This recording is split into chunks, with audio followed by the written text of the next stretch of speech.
Alright, what's going on, guys? And we are back with another video.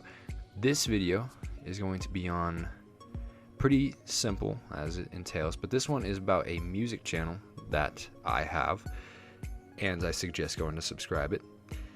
But this one is on distinct non-copyrights videos, and this one right here is their logo, and I'm going to show you how to make that like imprinted. Like, it's pretty cool. I love it myself, obviously, because I made it. But, you know, I'm going to show you how to make that imprint and basically these steps that you need to go. But, you know, go subscribe to them. Of course, if you're new to my channel, subscribe to me.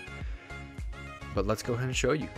So, first off, this is not a sponsored thing whatsoever, but I recommend for font-wise, because this is mostly what a logo is your font that you're choosing, and then kind of the style that you're doing is basically what just makes it all kind of cool.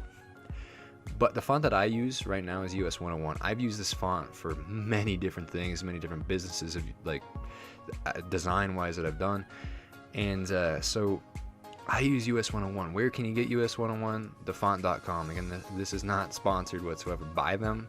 I just recommend going to check it out at least, and go look at the fonts. Go get US 101 if you want to follow along this video. And so let's just go ahead and pick this out. I don't know why this is the first words that come out, but basically I'm just gonna make this. I was thinking about this before of what I should even be doing, but let's just do happy. Let's just say that this is a logo named Happy, and that's all we're gonna do. So I'm just gonna type in happy. We're gonna keep it right there. I might make it a little bit bigger so we can see this. Boom. So that's gonna be basically our main step right there. Next thing you're gonna do is I'm going to make a new layer right there. I'm gonna go down here, and I'll zoom in for it just so you guys can see it. I'm gonna go up here to this. Actually, we can go right here. This is an even easier one. You can either go right here, make a square, or you can go right here, go to the rectangle tool, grab that. You can even switch the color if you want. I'm just gonna make the fill normal, just gray. Mine's at gray, so that's not normal. I'm gonna make it go, probably, let's go right here, and we're gonna make it go, I wanna say, let's make it right there. That looks good. Okay, now obviously this is covering it, and then we could just put it over it. I just moved the file right there. So now all I'm gonna do, grab this, and you're gonna go up to here, grab this right here, and make sure, by the way, make sure that this is rasterized. Or rasterized, or whatever. Yeah, just make sure that you did that, and then you're gonna go do the same thing over here as well, and then you're gonna go right here, go pull this all the way to the end of wherever your text is done, and then you're gonna grab this right here, the move tool, and then you're basically going to move. You're just gonna press the key just like a left, and then boom, and then it basically attaches to the whole thing, and then I can go right here or whatnot. Just don't click anything on the screen, and now basically it just selected only the letters around it. I'm gonna go down to here now. I'm gonna go ahead and click on this file. Now you see it's still selected, and I'm gonna go ahead and click the delete button, and what that just did is it deleted it from the square in the background. It deleted whatever is selected from the file that you just selected. So basically, if I go right here, I can delete this happy, and now you see it's imprinted, which is perfect, because that's exactly what I'm looking for, is it to be imprinted. So now, that's all you really had to do there. We can actually get rid of the happy completely. Now we only have the rectangle file. You're going to double click the rectangle file, because now we're going to kind of get into it a little more. We're going to go, I like to do gradients. I can show you without a gradient. I'll show you without a gradient, actually. Okay, so the next step here, when you double clicked on that, now we're gonna go right here to inner shadow. Just gonna click on this, and then it's perfect. Almost all of it's actually kind of set. Almost all of this, you can almost copy all of this from right where it is, because it's all already set towards pretty much what I'm looking at. I mean, based off the size, you switch things, obviously, but right now this is pretty good for the size. So it's gonna be multiply up here, 35%, and then 90 degrees. I just do 3 pixels, 0 pixels, 7 pixels. That's all, or 0% on whatever. But that's all I do. This is the base standard. I can show you right now. That's what it looks like. Copy it down. Next thing you're going to do and I don't have to do this since it will only show one inner shadow. And all you're gonna do is you're just gonna keep pressing plus on this. Now for me, all I gotta do is just uncheck it.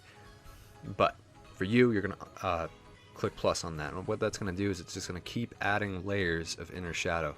And as you can see on the screen, it keeps adding more and more detail to whatever you are putting the inner shadow on. So it's actually perfect in a way, because it just keeps adding more and more detail, more of a print on it, if you will. So that's okay. That's all where I want it to be. Now, all you're gonna do now, let's go ahead and make a new file. As you can see right here, go down here, create new layer, and you're gonna drag layer 1 down underneath. And let's go ahead and move the effects back up so you can kind of see it better.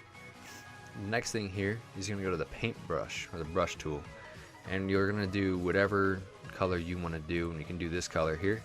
And so now you can see I got my paintbrush, and all I'm gonna do is I'm gonna paint exactly, and I'm gonna paint around it, and I kind of want to go outside of it so you can tell that it's painted.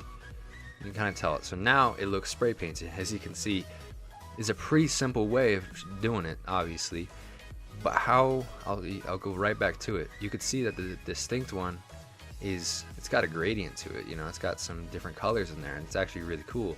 So what, I'll show you how to do that too. Let's go double click on the rectangle just like you did before. Go to gradient overlay, and this one's pretty cool. That's just my stock one that I already had. I'll do this one. This one's really nice. That one will work.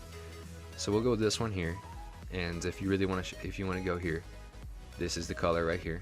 I'll put it up on the screen, and then here's the other color, so you can see this one too. You can do any gradient you obviously want, but if you want to do this gradient specifically, then there you go. And we're just going to keep this all the same as what it was before for me. I think it's stock at 90, so just switch this to 18, and then all the other stuff I believe is stock as well.